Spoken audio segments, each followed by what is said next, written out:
In this video, I'm going to show you how you can easily copy a YouTube video link on mobile.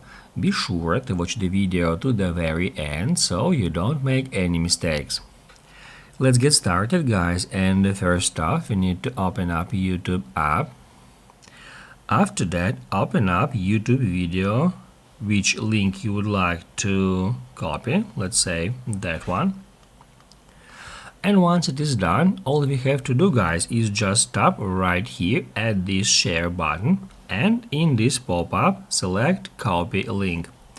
What that will do, that will copy this video's URL to the clipboard, and now we can share it somewhere or we can just save it.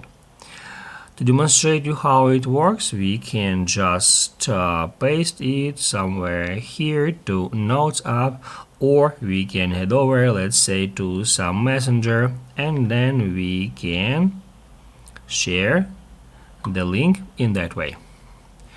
If this video was helpful for you, don't forget to hit the like button.